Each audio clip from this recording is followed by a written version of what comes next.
This is Money Guide with Mary Sterk from Sterk Financial Services. Now, here's Mary Sterk.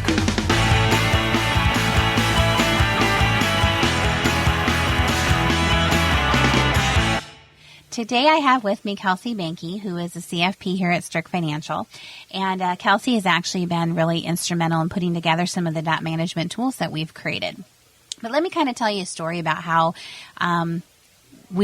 we started working on the debt side with some people, and we're really able to be effective in impacting someone's life with this.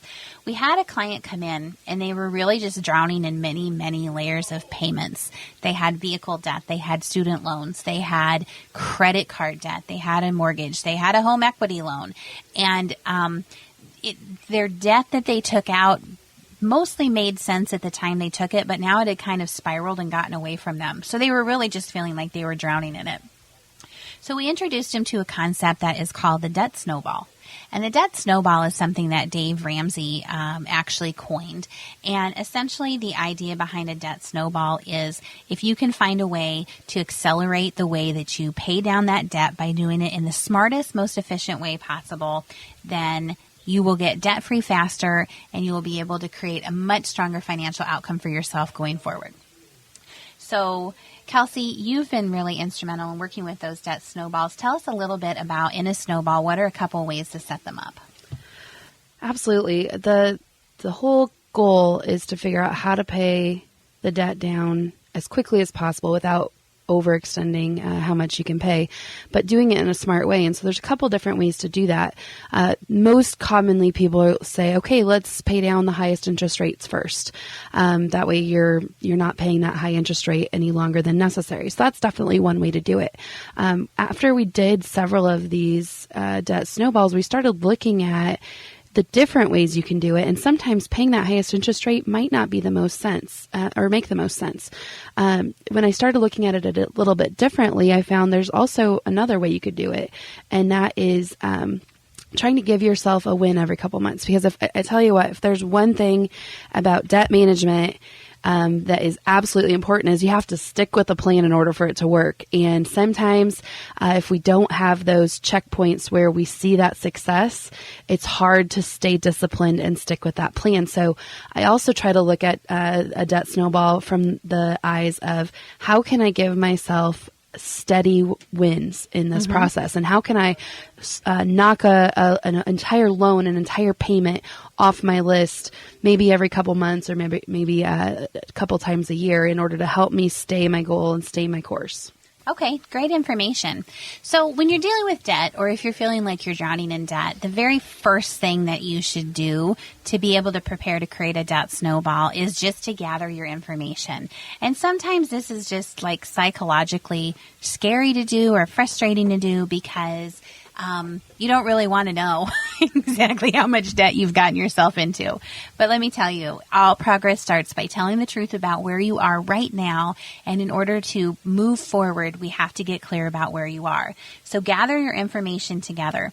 And the type of information you need to gather is, of course, what the balance is. You need to gather what the minimum payment is, and you need to gather what the interest rate is. So those are the three critical pieces of information that you want to know in order to be able to build out a debt snowball for yourself. The second thing that's really important to know is what your budget is. So there's a reason that you may have gotten into some debt issues. And the reason generally is because you are living outside your means. And so if you look at what's going on with your debt, you probably can trace it back to a couple of different things. You know, and that's absolutely true, Mary. There's some debt that people just take on that isn't necessarily a bad thing, some student loan debt to a certain extent, and their mortgage and things like that. But then there's a lot of debt that's created just simply by trying to keep up with the Joneses, for lack of better words.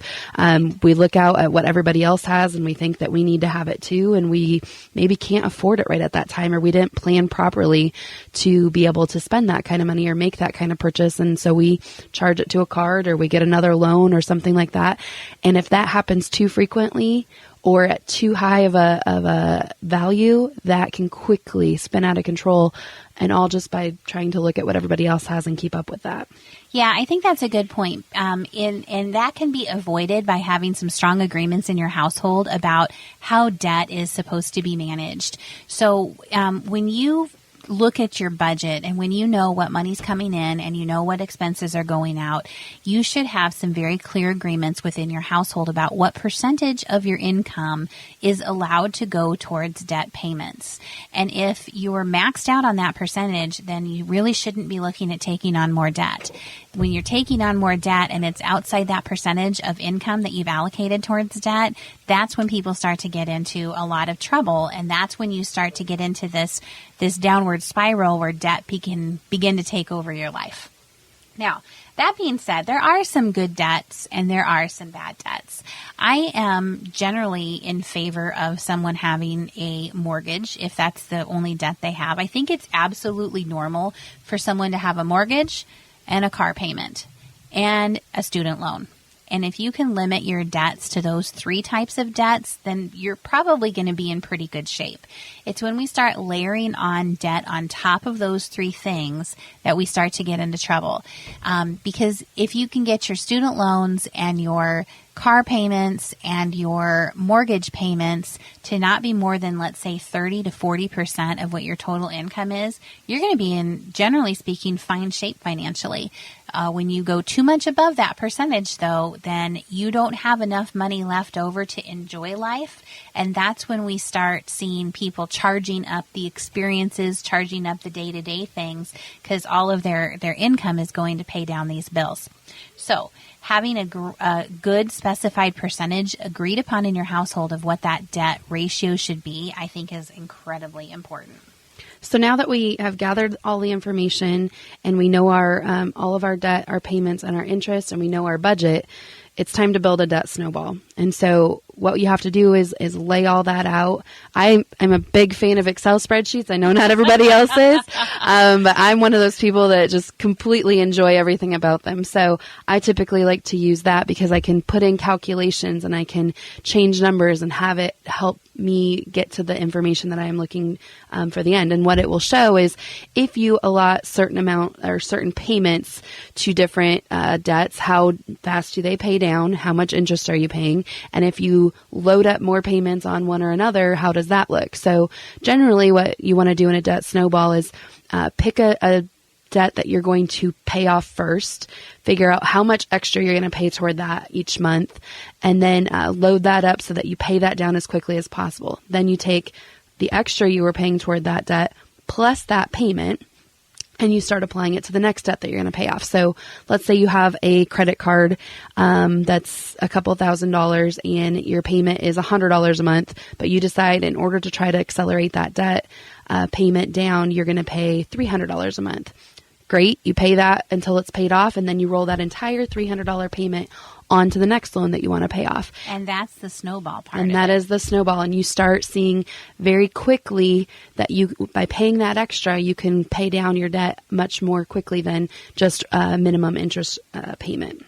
Yeah, and here's the thing. Kelsey was talking earlier about the wins with this.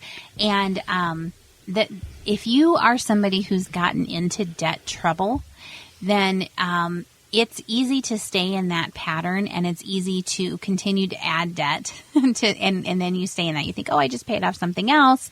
Now I've got some extra money. It is not in your best interest to go add debt when you're in the middle of a debt snowball. Now, I realize that sometimes there are things that happen in life that create that need, but generally speaking, you want to do everything you can to not add new debt until your debt snowball is completely paid off. Now, I will tell you that when you set up a debt snowball, you are generally able to pay off your entire amount of debt years and years and years sooner. And it's because you've become disciplined at using the money that you have to pay down these bills and not take on any new debt. But also because you have these wins along the way where something's paid off and you can see that debt on a very regular basis going down, and it incentivizes you to keep going with it. And so that's why, while it might be unusual to say you don't always just hit the highest interest rate one first, you want to organize these in a way that you can pay off as many as you can as soon as possible, and then let that snowball start to accumulate for you. It is the best feeling in the world when you can see that pay down and you have these wins every few months that you're seeing this progress be made. So we do have a fabulous debt management kit that's put together. It has a lot of information for establishing credit, borrowing options, how to read your credit reports. It talks about how to repair poor credit, options when you can't meet your financial obligations. It talks about managing the debt, and it also addresses the idea of, should you pay down debt versus save for retirement or not.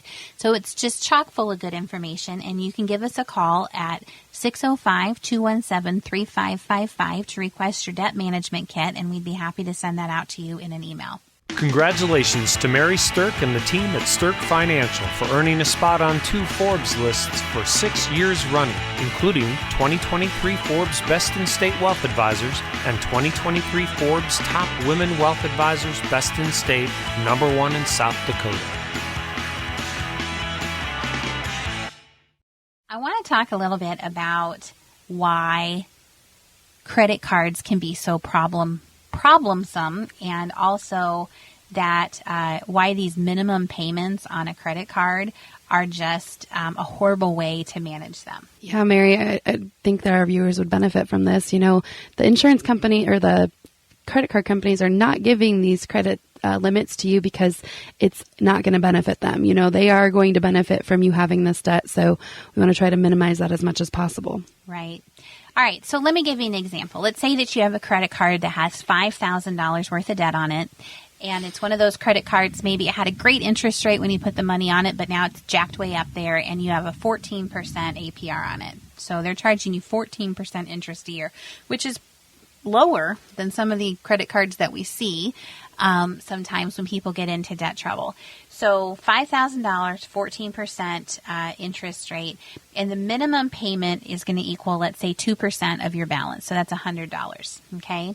If you only make those minimum payments, it's going to take you 22 years Whoa. to pay off that $5,000 card. That's a long time. That is a long time. 22 years to get out from under this one debt. And the finance charges that you're going to pay over that time are more than the actual $5,000 balance itself. You'd pay off $5,887 worth of finance charges in that 22-year period. So the minimum payment myth is basically that minimum payments benefit the credit card companies. They don't benefit you at all. Now, if you just simply increased your payments from $100 a month to $125 a month, you would actually pay off that same debt in less than 6 years. And you would only have spent around $1,775 worth of interest. So I don't know about you, Kelsey, but, being on the side of, do I want to take 22 years to pay off a debt or 6? That is a mammoth amount of difference. Absolutely. 22 years is the time it takes to raise a kid. Yeah, there you go. And $25 a month difference on a debt payment is the price of a couple of McDonald's stops or a cup of coffee once a week. And so, being mindful about where your money's going and allocating it towards the best possible debt to pay down is so important. And not only does it decrease the time, but it decreases the pure cost of it. I mean, an additional $4,000 worth of finance payments that's just going to the credit card company versus you. Why not keep that money in your own pocket? So when you think about paying down debt in an accelerated fashion, this is what we're talking about. It has this kind of impact in your life. All right, let's talk a little bit about the concept of if you have debt and you also know that you need to save for retirement, what comes first? It's like the chicken and the egg. What's the most important thing? People will say, well, should I pay off my house or should I invest for retirement? Or should I pay down this credit card or should I be putting money into my 401k? And there's a couple of different things that really factor into it. The first thing is the rate that you could possibly gain on your investment bigger or smaller than the interest rates you're paying on your debt? So, Kelsey, if you're thinking about in terms of a house, what would you say that right now the average mortgage percentage is around? I'm seeing, between 4 and 5% pretty consistently. Yeah, and if you refinance maybe a couple years ago, you might even be lucky enough to be in the 3.5 range. Absolutely. All right, so the question then becomes, should you pay off your house faster or should you invest? The question is, can you get a higher interest rate on your investments than what you're paying on your mortgage?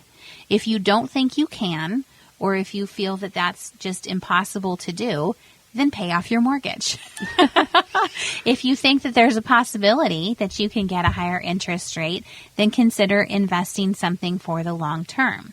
If you look at the long-term history of the markets in the stock side of things, generally speaking, somewhere between 7 to 10% is a good long-term average in the market. Well, that would be outpacing the possibility of a mortgage. But remember, it's a possibility. There's going to be some years that are up and some years that are down. So some years your strategy to invest will work for you, and some years you'll wish you would have paid down that debt. But the bottom line is your choice doesn't have to be all or nothing. In fact, when we work with people on their debt management, generally we see that we want to pay off some of those crazy high interest rate things first, because if you're paying 22% on your credit card, it doesn't make sense to invest your money, when you can make 7% on it. There is a shift depending on how high that interest rate are and where it makes the most sense to devote those dollars. But once you get some of the crazy high interest rate things paid down and you're taking those payments and you're snowballing them over to the next debt, what we generally like to see is there be some kind of split between some of the money then becomes paying down debt and some of the money goes to saving for retirement. Absolutely. Moving both goals forward is an option for you. And I think it also has to do with what kind of retirement savings are you doing? Doing a retirement savings in your 401k where you get a match from the company, that's going to carry a lot more weight than just investing in investment that doesn't have a match. So it's a good conversation to have. And I get this question all the time, and it really just depends on each person's situation, but so far the guidelines we've given are good ones to follow. Yeah, and the interesting thing is that usually what we see with people who are struggling with debt loads is that there's 3 goals that they really wish they could fulfill. Number 1 is paying down the debt. Number 2 is setting up a long-term retirement savings because they know they're likely to be behind on that. But number 3 is reestablishing that emergency fund, because if you're in trouble with debt, generally speaking, you've probably blown through your emergency money too. So there's actually kind of a triad of goals here, and there is a methodical way to work towards all 3 of them. And there is a method to the madness about what to address first. So it all goes back to that first thing that we said. You have to gather your debt information. You have to know your payment and your interest information, and you have to know what your balance is on those things so someone can help you figure out the best way to structure all of this. Generally speaking, when you're working with someone who's a debt management financial counselor or advisor, there's 2 different ways that you can go about it. One is that there are some free services out there. So you can go to some of the free debt services. Some of them are faith-based services that help people. Some of them are community-based services that help people. Or you can work with a financial planner who's a fee-based financial planner, and they are simply going to charge you an hourly rate to help you set up your debt snowball, figure out how all of your information plays together, and then create a plan and a strategy to attack that triad of goals: the emergency money, the retirement savings, and the debt reduction. So those are some different resources that you can pull in to utilize for that. But don't forget to give us a call to get a hold of this debt management kit. It's going to have some good information in it, and you can call us at 605-217-3555 to request your debt management kit, and we'd be happy to email that to you. All right, so the last thing I want to talk about while we're on the topic of debt management is credit. Ooh, this is a hot topic. It definitely is. If you've gotten into debt trouble, chances are you may have damaged your credit a bit along the way. And so once you get your debt restructured and moving in the right direction, then it's a time to start thinking about how to rebuild your credit. So step 1 is to obtain a copy of your credit report. And we have the big 3 credit companies out there, TransUnion, Experian, and Equifax, yes.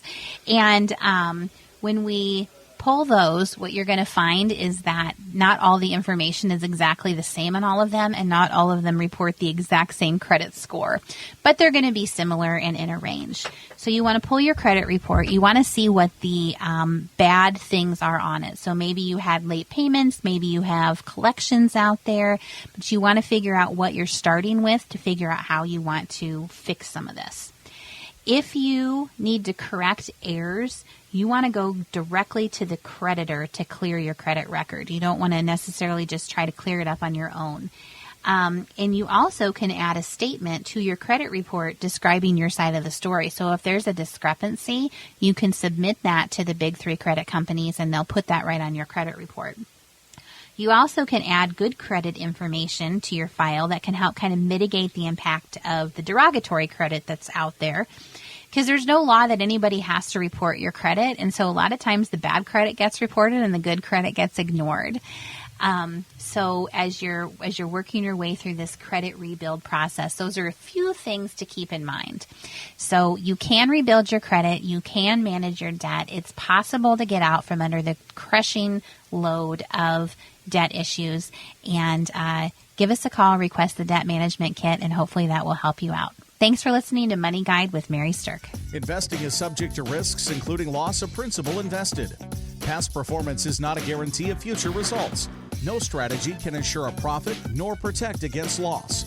Please note that individual situations can vary. Therefore, the information should only be relied upon when coordinated with individual professional advice. Securities and investment advisory services are offered through Woodbury Financial Services Incorporated, member FINRA SIPC. Insurance offered through Sterk Financial Services, which is not affiliated with Woodbury Financial Services Incorporated.